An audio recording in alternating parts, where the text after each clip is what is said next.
Hello everyone, कैसे हैं आप लोग। उम्मीद है आप सभी अच्छे से होंगे। मैं निज़ामुद्दीन अंसारी अपने यूट्यूब चैनल निज़ामुद्दीन एकेडमी में आप सभी का दिल से स्वागत करता हूं।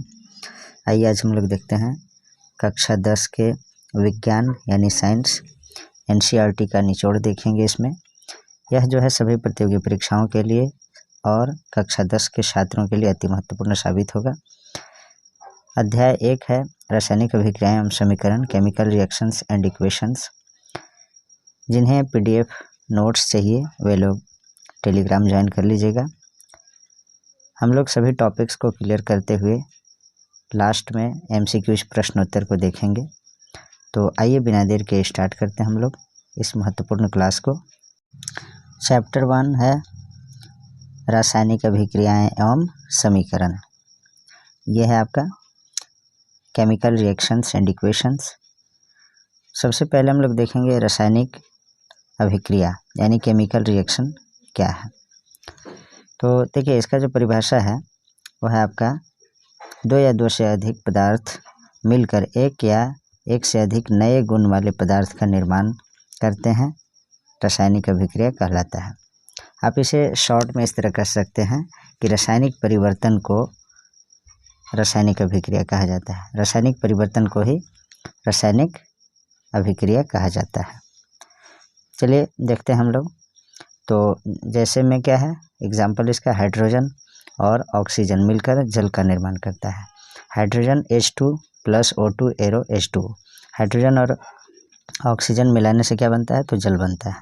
जब इसको बैलेंस करेंगे तो हाइड्रोजन यहाँ 2 है और ये दाहिना तरफ जो है बायां तरफ हाइड्रोजन 2 है और दाहिना तरफ 2 है, और ऑक्सीजन बायां तरफ जो है 2 है और दाहिना तरफ 1 है।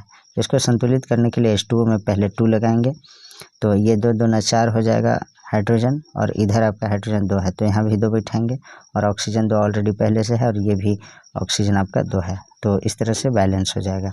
हाइड्रोजन प्लस ऑक्सीजन ये जो है अभिक्रिया करके जल का निर्माण होता है। अब देखते हैं हम लोग अभिकारक।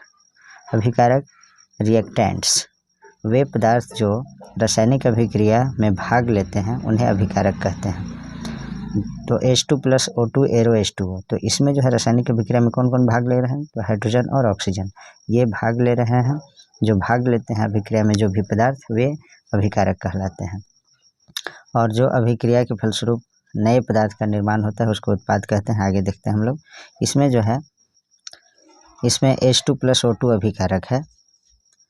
उत्पाद के बारे में देखते हैं। उत्पाद प्रोडक्ट्स, वे पदार्थ जिसका निर्माण रासायनिक अभिक्रिया के फलस्वरूप होता है उन्हें उत्पाद या प्रोडक्ट्स कहते हैं।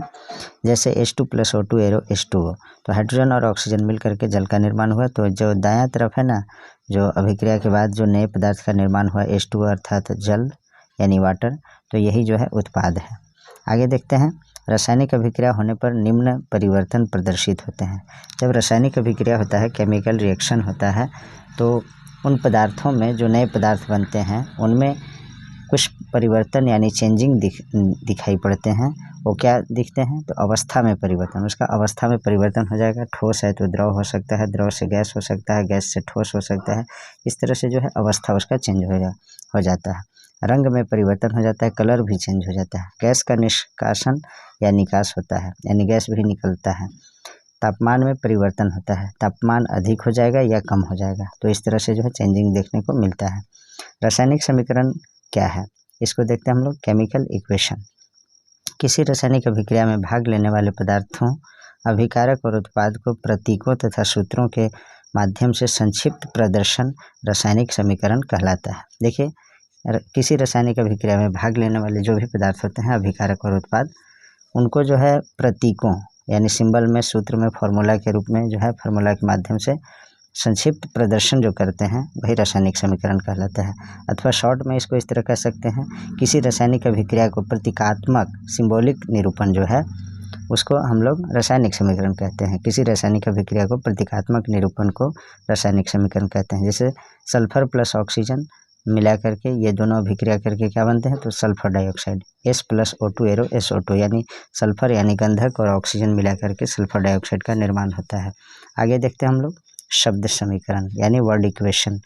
रासायनिक अभिक्रिया को शब्दों के रूप में लिखना शब्द समीकरण कहलाता है। जैसे सल्फर, तो सल्फर डायरेक्ट हिंदी में लिखा जाएगा plus oxygen arrow sulphur dioxide.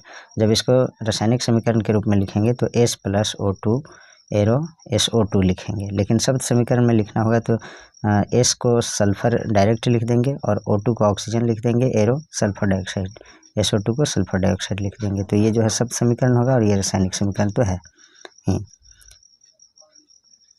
देखिए रासायनिक समीकरण को संतुलित करने का जो है तरीका वो आपको मैं बता दे रहा हूँ, बता दूंगा आगे, इसको आप आसानी से समझ जाएंगे।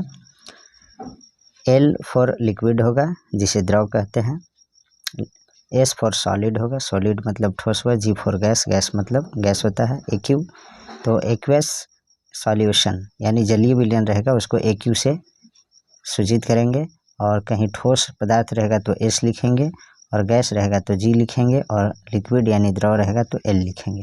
इसे याद रखिएगा। संतुलित रासायनिक समीकरण देखते हैं।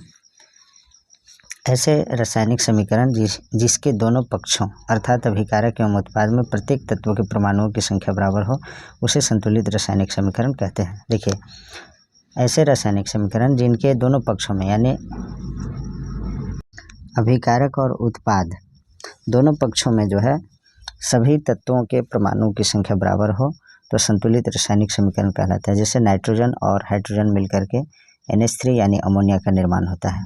तो N2 + H2 इसको क्या लिखते हैं हम लोग, N2 + H2 एरो NH3 ये होता है आपका।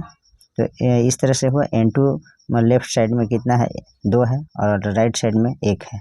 H2 आपका लेफ्ट साइड में 2 है और इधर 3 है। तो इसको इस तरह से बैलेंस करना है कि दोनों तरफ समान हो जाए। तो इसमें क्या करेंगे, यहाँ 2 लगा दिए तो नाइट्रोजन 2 हो गया, इधर पहले से ऑलरेडी है, और 2 NH3 हुआ तो H3, और ये 2 मल्टीप्लाई होगा तो 2 3 जा 6 होगा, और यहाँ 3 बैठा देंगे हाइड्रोजन से पहले तो 3 2 जा 6, तो हाइड्रोजन 6 हो गया, और इधर भी लेफ्ट साइड में भी हाइड्रोजन 6, और नाइट्रोजन जो है लेफ्ट साइड में 2 है तो राइट साइड में भी 2 है। तो इस तरह से जो है बैलेंस हो गया। आइए असंतुलित या कंकाली रासायनिक समीकरण को देखते हैं। जस्ट उसका ऑपोजिट है, संतुलित रासायनिक समीकरण का ऑपोजिट है। वैसे रासायनिक समीकरण जिसके दोनों पक्षों अर्थात अभिकारक एवं उत्पाद में प्रत्येक तत्वों के परमाणुओं की संख्या बराबर नहीं हो, उसमें बराबर होता था जो है अभिकारक में भी और उत्पाद में भी, और इसमें जो है बराबर नहीं है तो उसे जो है असंतुलित रासायनिक समीकरण कहते हैं। जैसे N2 + H2 arrow NH3, nitrogen और हाइड्रोजन से NH3 यानी अमोनिया का निर्माण हुआ। तो इसमें जो है नाइट्रोजन राइट साइड में 1 है और इधर 2 है, हाइड्रोजन इधर 2 है और राइट साइड में 3 है। तो ये जो है अनबैलेंस है। आगे देखते हैं हम लोग संतुलित रासायनिक समीकरण का महत्व क्यों जरूरी है, रासायनिक समीकरण को संतुलित करना। तो देखिए द्रव्यमान संरक्षण का नियम है, किसी भी रासायनिक अभिक्रिया में द्रव्यमान का न तो निर्माण होता है न ही विनाश होता है, यह जो है संरक्षित रहता है। रासायनिक अभिक्रिया के पहले यानी अभिकारक जो होता है और उसके बाद जो उत्पाद का निर्माण होता है, प्रत्येक तत्व परमाणुओं की संख्या समान होनी चाहिए। यानी अभिकारक में जो है प्रत्येक तत्व के परमाणु की संख्या और उत्पाद में प्रत्येक तत्व के परमाणुओं की संख्या समान होनी चाहिए। आगे देखते हैं हम लोग रासायनिक अभिक्रियाओं के प्रकार। रासायनिक अभिक्रियाएं कितने प्रकार की होती हैं उनके बारे में देखते हैं हम लोग। पहला है संयोजन अभिक्रिया, दूसरा है आपका वियोजन अभिक्रिया, वियोजन अभिक्रिया को आप घटन अभिक्रिया भी कहते हैं। तीसरा है विस्थापन अभिक्रिया, चौथा है द्विविस्थापन अभिक्रिया, पांचवा है उपचयन एवं अपचयन यानी रेडॉक्स अभिक्रिया। सबसे पहले हम लोग संयोजन अभिक्रिया के बारे में देखते हैं। वह अभिक्रिया जिसमें 2 या 2 से अधिक पदार्थ संयोग करके यानी 2 या 2 से अधिक पदार्थ मिल करके नए पदार्थ का निर्माण करता है, संयोजन अभिक्रिया कहलाता है। जैसे H2 + O2 एरो H2O यानी हाइड्रोजन और ऑक्सीजन मिलकर के जल का निर्माण हुआ। हाइड्रोजन गैस है और ऑक्सीजन भी गैस है, मिलकर के जो है H2O यानी वाटर लिक्विड फॉर्म में बन जाता है। तो ये जो है संयोजन अभिक्रिया का उदाहरण है। ऊष्माक्षेपीय अभिक्रिया देखते हैं, इसी में है। वह रासायनिक अभिक्रिया जिसमें उत्पाद के निर्माण के साथ साथ ऊष्मा भी उत्पन्न होता है, मतलब ऊष्मा निकलता है, हीट निकलता है, तो ऊष्माक्षेपीय अभिक्रिया कहलाता है। जैसे CH4 यानी मीथेन जो है ये गैस फॉर्म में होता है, और ऑक्सीजन ये अभिक्रिया करके CO2 और H2O गैस के रूप में जो है और साथ में एनर्जी यानी ऊर्जा निष्कासित करता है। तो ये जो है ऊष्माक्षेपीय अभिक्रिया का उदाहरण है। वियोजन अभिक्रिया देख लेते हैं, जिसे आप घटन अभिक्रिया भी कहते हैं। वह रासायनिक अभिक्रिया जिसमें कोई पदार्थ टूट कर या 2 या या दो से अधिक पदार्थों में विभक्त हो जाती है, वियोजन या अपघटन अभिक्रिया कहलाती है। देखिए इसमें है संयोजन और वियोजन एक दूसरे के ऑपोजिट हैं, यानी उल्टा है। संयोजन अभिक्रिया में जो है कोई दो पदार्थ, मान लीजिए ए और बी मिल करके कोई नया पदार्थ सी बन रहा है, और इसमें क्या है, वियोजन अभिक्रिया में कोई सी पदार्थ है और वो टूट करके ए और बी में विभक्त हो जा रहा है, इसे याद रखिएगा।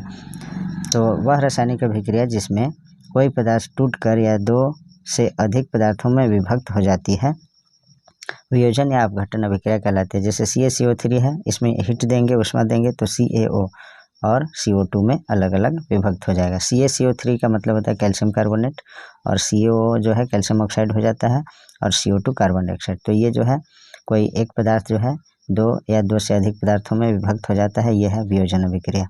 अब इसमें देखते हैं ऊष्माशोषी अभिक्रिया, वह रासायनिक अभिक्रिया जिसमें ऊर्जा अवशोषित होती है, ऊष्माशोषी अभिक्रिया कहलाती है। AgCl है सिल्वर क्लोराइड, और सूर्य के प्रकाश में रखने पे जो है Ag यानी सिल्वर यानी चांदी अलग हो जाएगा और क्लोरीन अलग, और Ag आपका सॉलिड फॉर्म में रहेगा ठोस अवस्था में, और Cl2 जो रहेगा गैसीय अवस्था में, और AgCl सिल्वर क्लोराइड ये आपका गैसीय अवस्था में सॉलिड फॉर्म में था। आगे देखते हैं हम लोग विस्थापन यानी विस्थापन अभिक्रिया अर्थात डिस्प्लेसमेंट रिएक्शन, वह रासायनिक अभिक्रिया जिसमें कोई एक तत्व दूसरे तत्व को उसके यौगिक से विस्थापित कर देता है, विस्थापन अभिक्रिया कहलाता है। जैसे में देख लीजिए Fe अर्थात आयरन, और उसमें CuSO4 यानी कॉपर सल्फेट जो जलीय विलयन है, और ये Fe आपका लोहा ठोस अवस्था में है। इनको जब अभिक्रिया कराएंगे हम लोग तो Fe से जो है सल्फेट बन जाएगा, यानी FeSO4 आयरन सल्फेट बन जाएगा, और कॉपर को जो है विस्थापित कर देगा, कॉपर को जो है अलग कर देगा। तो यही जो है विस्थापित करने से जो है विस्थापन अभिक्रिया हो जाता है। वह रासायनिक अभिक्रिया जिसमें कोई एक तत्व दूसरे तत्व को, देखिए CuSO4 जो है Fe जो है यानी लोहा जो है कॉपर को विस्थापित कर दिया इसमें, तो विस्थापित जब कर देता है तो यही विस्थापन अभिक्रिया है। आगे देखिए द्वितीय विस्थापन अभिक्रिया, डबल डिस्प्लेसमेंट रिएक्शन इसको बोलते हैं इंग्लिश में। वह रासायनिक अभिक्रिया जिसमें उत्पादों के निर्माण में दो तत्वों का आदान प्रदान होता है, यानी एक्सचेंज होगा, द्वितीय विस्थापन अभिक्रिया कहलाता है। जैसे Na2SO4 यानी सोडियम सल्फेट जो जलीय विलयन है, BaCl2 यानी बेरियम क्लोराइड जो जलीय विलयन होता है, BaSO4 सॉलिड फॉर्म में हो जाएगा, और NaCl यानी सोडियम क्लोराइड बन जाएगा। अर्थात देखिए Na2SO4 है सोडियम सल्फेट, तो सोडियम सल्फेट है तो सोडियम को विस्थापित करके बेरियम इसमें आ जाता है, यहाँ आगे आकर के बेरियम सल्फेट हो जाता है, और इसमें जो है जो सोडियम को विस्थापित किया और Cl एक साथ हो जाता है तो NaCl बन जाता है। तो इस तरह से दो जगह जो है आदान प्रदान करता है अपने दो तत्व आपस में, तो ये हो जाता है आपका द्वितीय विस्थापन अभिक्रिया। अवक्षेपण अभिक्रिया इसमें देखते हैं, वह रासायनिक अभिक्रिया जिसमें अभिक्रिया के फलस्वरूप अवक्षेप का निर्माण होता है, उसे अवक्षेपण अभिक्रिया कहते हैं। Na2SO4 plus BaCl2 arrow BaSO4 plus NaCl, तो इसमें जो है BaSO4 का अवक्षेप प्राप्त होता है, तो यह अवक्षेपण अभिक्रिया कहलाता है। उपचयन और अपचयन अभिक्रिया, इन दोनों को सम्मिलित रूप को क्या कहते हैं? उपचयन और अपचयन जब एक ही में अभिक्रिया होगा तो उसको रेडॉक्स अभिक्रिया कहते हैं। उपचयन का मतलब पहले समझिए अलग अलग, पदार्थ में ऑक्सीजन की वृद्धि, पदार्थ कोई भी पदार्थ है उसमें ऑक्सीजन की जब वृद्धि होगा या हाइड्रोजन का कमी होगा, पदार्थ कोई भी पदार्थ है उसमें ऑक्सीजन का वृद्धि होना चाहिए या फिर हाइड्रोजन का कमी होना चाहिए, ये उपचयन कहलाता है। और अपचयन क्या है? जैसे C+O2 एरो CO2, तो C में जो है ऑक्सीजन वृद्धि हो रहा है तो CO2 बन रहा है, तो ये उपचयन अभिक्रिया है। और अपचयन अभिक्रिया के बारे में देखते हैं, पदार्थों में हाइड्रोजन की वृद्धि, इसमें हाइड्रोजन की वृद्धि होगा या ऑक्सीजन की कमी होगा, ह्रास होगा, तो उपचयन अभिक्रिया कहलाएगा अपचयन अभिक्रिया कहलाएगा। उपचयन में क्या है? तो ऑक्सीजन वृद्धि होगा और हाइड्रोजन की कमी होगा, और अपचयन में जो है पदार्थों में हाइड्रोजन की वृद्धि होगा और ऑक्सीजन की कमी यानी ह्रास होगा, तो ये अपचयन अभिक्रिया कहलाता है। देखिए CuO+H2 यानी कॉपर ऑक्साइड, इसमें हाइड्रोजन से अभिक्रिया कराने पर Cu जो है ऑक्सीजन अलग हो जाता है, इसमें से ऑक्सीजन की कमी हो जाता है, तो कॉपर से जो है ऑक्सीजन निकल जाता है तो Cu+H2O बन जाता है, तो यह जो है अपचयन अभिक्रिया होता है। अब देखते हैं रेडॉक्स अभिक्रिया, उपचयन और अपचयन अभिक्रिया के सम्मिलित रूप को रेडॉक्स अभिक्रिया कहते हैं। रेडॉक्स अभिक्रिया क्या है? उपचयन और अपचयन जब एक ही में अभिक्रिया होगा तो यह जो है सम्मिलित रूप होगा, रेडॉक्स रिएक्शन कहलाएगा। CuO+H2, तो Cu+H2O होगा, इसमें देखिए CuO है तो इसमें जो है ऑक्सीजन का ह्रास हो रहा है तो अपचयन हो रहा है, और Cu में H2 ऐड हो रहा है तो Cu और H2O जब हो रहा है तो ये उपचयन अभिक्रिया होगा। ऊपर में आपने देखा है इसके बारे में। संक्षारण अब है, इसके बारे में देखते हैं। जब कोई धातु आर्द्रता, वायु, पानी, अम्ल आदि के संपर्क में आता है तब धातु संक्षारित हो जाता है। इस प्रक्रिया को संक्षारण कहते हैं। जैसे जब खुले में छोड़ देते हैं किसी भी धातु को तो वह संक्षारित हो जाता है, यानी उसका जो है भार अधिक हो जाएगा, कलर चेंज हो जाएगा, तो यह जो है संक्षारित हो जाता है। इस प्रक्रिया को संक्षारण कहते हैं। लोहे पर जंग लगना उदाहरण है, चांदी पर काली परत बैठना, तांबा पर हरी परत बैठना, ये सभी संक्षारण के उदाहरण हैं। आगे देखते हैं विकृत गंधीयता। वसा युक्त और तैलीय खाद्य सामग्री वायु के संपर्क में आने पर उपचयित हो जाती है, जिससे उनके स्वाद और गंध में परिवर्तन हो जाता है, जिसे विकृत गंधी कहते हैं और इस प्रक्रिया को विकृत गंधीयता कहते हैं। जैसे बहुत अधिक दिनों तक रखी हुई घी या वनस्पति तेल या वनस्पति घी जो है, जब उसमें वायु के संपर्क में आ जाता है तो वह उपचयित हो जाता है और उसके स्वाद में जो है चेंज हो जाता है, उसका गंध भी बदल जाता है, यही विकृत गंधी हो जाता है और यह जो प्रक्रिया है विकृत गंधीयता कहलाता है। तो चैप्टर 1 का जो है सभी पॉइंट्स इसमें क्लियर हो गया। कुछ हम लोग इसमें जो है MCQs फॉर्म में प्रश्न देखेंगे जो सभी एग्जाम में काफ़ी इम्पोर्टेंट साबित होगा। तो आइए देखते हैं हम लोग MCQs प्रश्न उत्तर को। क्वेश्चन नंबर फर्स्ट है AB + CD arrow AD + CB अभिक्रिया का नाम बताएं। तो यह जो है उभय विस्थापन यानी द्वि विस्थापन अभिक्रिया का उदाहरण है। क्वेश्चन नंबर 2 देखते हैं। समीकरण 2Cu + O2 एरो 2Cu किस प्रकार का अभिक्रिया है? तो इसका जो आंसर है वह है आपका ऑक्सीकरण अभिक्रिया। इसमें जो है ऑक्सीजन में वृद्धि हो रहा है, तो ये ऑक्सीकरण अभिक्रिया है। नेक्स्ट क्वेश्चन देखते हैं। अभिक्रिया Fe2O3 + 2Al arrow Al2O3 + 2Fe किस प्रकार की अभिक्रिया है? तो यह जो है विस्थापन अभिक्रिया है। इसमें जो है Fe2O3 अर्थात आयरन ऑक्साइड और एल्यूमिनियम अभिक्रिया करके एल्यूमिनियम जो है ऑक्साइड से ऑक्सीजन से अभिक्रिया कर ले रहा है और Fe को विस्थापित कर दे रहा है, तो Al2O3 बन जा रहा है और Fe, तो इस तरह से जो है विस्थापन अभिक्रिया होगा, यानी एक तत्व को जो है इसमें विस्थापित कर दिया जा रहा है। नेक्स्ट क्वेश्चन है question number 4 H2S + I2 arrow 2Hi + S में कौन उपचायक है? तो इसका आंसर है I2 यानी आयोडीन जो है उपचायक है। नेक्स्ट क्वेश्चन है क्वेश्चन नंबर 5 रासायनिक अभिक्रिया को व्यक्त किया जाता है। तो रासायनिक अभिक्रिया को किस रूप में व्यक्त किया जाता है? तो समीकरणों के रूप में, इक्वेशन के रूप में। नेक्स्ट क्वेश्चन जब सोडियम हाइड्रोक्साइड जिंक से अभिक्रिया करता है तो कौन सा उत्पाद बनता है? तो इसका आंसर है जब सोडियम हाइड्रोक्साइड जिंक से अभिक्रिया करता है तो Na2ZnO2 + H2 का निर्माण करता है। नेक्स्ट क्वेश्चन है क्वेश्चन नंबर 7 लाल तप्त आयरन पर जलवाष्प प्रवाहित करने पर कौन सा यौगिक बनता है? तो Fe3O4 आयरन ऑक्साइड बनता है। नेक्स्ट क्वेश्चन देखते हैं। सिल्वर क्लोराइड AgCl का रंग क्या है? तो सिल्वर क्लोराइड का जो रंग होता है AgCl का वो होता है ग्रीन यानी हरा। नेक्स्ट क्वेश्चन देखते हैं। निम्नलिखित में से कौन सा उत्पाद लेड नाइट्रेट को गर्म करने पर प्राप्त होता है?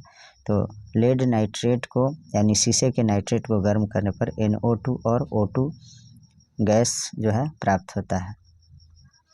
नेक्स्ट क्वेश्चन देखते हैं क्वेश्चन नंबर 10 समीकरण CaCO3 एरो CaO + CO2 किस प्रकार का समीकरण है? तो यह जो है वियोजन अभिक्रिया है। कोई एक पदार्थ जो है दो पदार्थों में विभक्त हो जाता है तो यह वियोजन अभिक्रिया है। अगर दो पदार्थ मिल करके एक नए पदार्थ का निर्माण होता तो वह संयोजन अभिक्रिया होता। 11 नंबर क्वेश्चन है नीचे दी गई अभिक्रिया में कौन सा कथन सही है? 2Cu + O2 arrow 2Cu। तो इसमें जो है कॉपर का ऑक्सीकरण हो रहा है। Option number A is correct.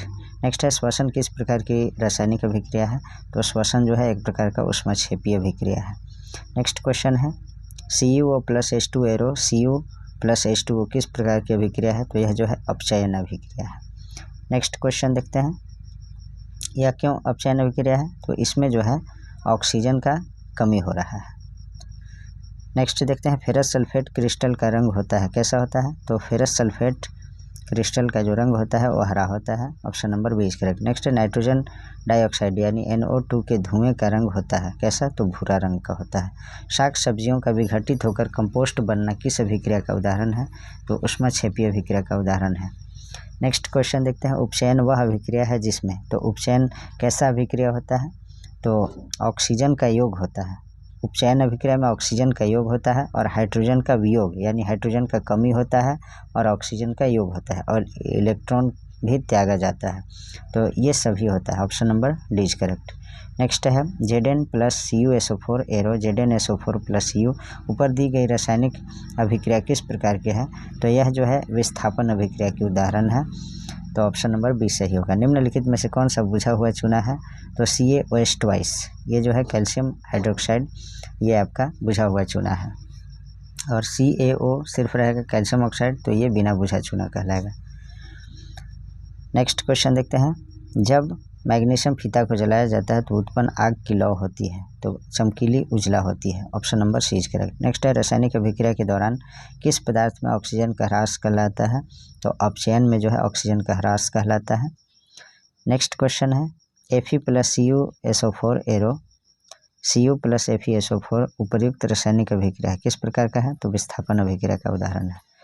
Zinc तथा सल्फ्यूरिक अम्ल के बीच अभिक्रिया से निम्नलिखित में से कौन सी गैस निकलती है, तो हाइड्रोजन गैस इसमें से निकलती है। Option number C is correct. Next question, जब किसी अभिक्रिया के समय किसी पदार्थ में ऑक्सीजन की वृद्धि होती है तो निम्नलिखित में से क्या कहा जाता है, तो उसे उपचयन कहा जाता है। जब किसी अभिक्रिया के समय किसी पदार्थ में ऑक्सीजन की वृद्धि होती है तो उसे उपचयन कहा जाता है।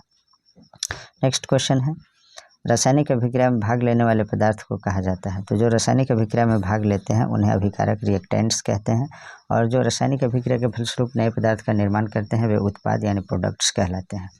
नेक्स्ट है समीकरण 2H2 plus O2 arrow 2H2O है एक, तो यह क्या है, तो यह जो है संयोजन अभिक्रिया है क्योंकि हाइड्रोजन और ऑक्सीजन मिल करके एक नए पदार्थ यानी H2O वाटर का निर्माण कर रहा है और इसको बैलेंस किया गया है। इसमें H2 में भी पहले 2 बिठाया गया और H2O से पहले भी 2, तो बैलेंस कर दिया गया है। नेक्स्ट देखते हैं, निम्न में से कौन विस्थापन अभिक्रिया का उदाहरण है, तो देखिए विस्थापन अभिक्रिया का उदाहरण है Fe plus CuSO4 arrow FeSO4 plus Cu। Next question देखते हैं, अब यहाँ जो है रिक्त स्थानों की पूर्ति करें, ये खाली स्थान को भरने वाला प्रश्न है। देखिए क्वेश्चन नंबर 1 है रासायनिक समीकरण को डैश के नियम को पूरा करने के लिए संतुलित करते हैं, तो देखिए रासायनिक समीकरण को द्रव्यमान संरक्षण के नियम को पूरा करने के लिए बैलेंस करते हैं यानी संतुलित करते हैं, तो द्रव्यमान संरक्षण इसमें खाली जगह में भरेगा। फोटोग्राफी में डैश अभिक्रिया का उपयोग होता है, तो फोटोग्राफी में जो है प्रकाश रासायनिक अभिक्रिया का उपयोग किया जाता है। नेक्स्ट है उपचयन में ऑक्सीजन का अनुपात बढ़ जाता है, उपचयन में जो है ऑक्सीजन का अनुपात बढ़ जाता है यानी वृद्धि होता है और अपचयन में ऑक्सीजन का अनुपात घट जाता है, इसे याद रखिएगा। अभिकारकों की अभिक्रिया को समीकरण के डैश और लिखा जाता है, किस ओर लिखा जाता है, तो अभिकारकों की अभिक्रिया को समीकरण के बाईं ओर लिखा जाता है। जैसे A प्लस B कोई पदार्थ है, ये मिल करके नया पदार्थ C बनता है, तो A प्लस B ये जो बायां तरफ है ना ये अभिकारक है और दायां तरफ जो नए पदार्थ का निर्माण हुआ वो उत्पाद होता है, तो अभिकारक को बाईं तरफ लिखा जाता है। समीकरण में प्रयुक्त तीर चिन्ह अभिक्रिया की डैश बताता है, तो अभिक्रिया की दिशा बताता है। जैसे C plus O2 arrow CO2 यानी कार्बन और ऑक्सीजन मिल करके क्या बनता है, तो कार्बन डाइऑक्साइड बनता है, तो ये जो है एरो क्या प्रदर्शित करता है, तो अभिक्रिया की दिशा बताता है। नेक्स्ट क्वेश्चन है अभिक्रिया CaCO3 arrow CaO plus CO2 dash अभिक्रिया, तो यह जो है अपघटन अभिक्रिया है। एक पदार्थ जो है ये विघटित होकर के टूट करके दो या एक या दो से अधिक पदार्थों में विभक्त हो जाता है, तो ये अपघटन अभिक्रिया या वियोजन अभिक्रिया कहलाता है। अब आगे क्वेश्चन नंबर 8 देखते हैं, अभिक्रिया AgNO3 plus NaCl arrow AgCl plus NaNO3 dash अभिक्रिया है, तो कौन सा अभिक्रिया है, ये उभय विस्थापन यानी द्विवीय विस्थापन अभिक्रिया का उदाहरण है। नेक्स्ट क्वेश्चन है अभिक्रिया 2H2 plus O2 arrow 2H2O dash अभिक्रिया है, तो यह जो है संयोजन अभिक्रिया है। गर्म करने पर डैश अपघटित होकर पोटेशियम क्लोराइड एवं ऑक्सीजन बनाता है, तो देखिए गर्म करने पर जो है KClO3 गर्म करने पर जो है ये पोटेशियम क्लोराइड और ऑक्सीजन में अलग अलग विभक्त हो जाते हैं। नेक्स्ट है जिस अभिक्रिया में हाइड्रोजन की प्राप्ति होती है वह डैश अभिक्रिया कहलाती है। तो जिस अभिक्रिया में हाइड्रोजन की प्राप्ति होती है उसे अवकरण अभिक्रिया कहते हैं। नेक्स्ट है जिस अभिक्रिया में किसी तत्व के साथ ऑक्सीजन जुड़ता है, तो जिसमें ऑक्सीजन जुड़ता है उसको जो है ऑक्सीकरण अभिक्रिया कहते हैं, और जिसमें हाइड्रोजन जुड़ता है उसको अवकरण अभिक्रिया कहते हैं। नेक्स्ट क्वेश्चन है जो लास्ट क्वेश्चन है इस चैप्टर का, सिल्वर नाइट्रेट के विलयन में कॉपर डालने पर डैश धातु की प्राप्ति होती है। तो सिल्वर नाइट्रेट के विलयन में कॉपर डालने पर सिल्वर प्राप्त होता है, तो ये इसमें सिल्वर भराएगा। तो मित्रों आपको वीडियो कैसा लगा कमेंट बॉक्स में लिखिएगा। Please like comment share and subscribe our YouTube channel Nizamuddin academy. Thanks for watching.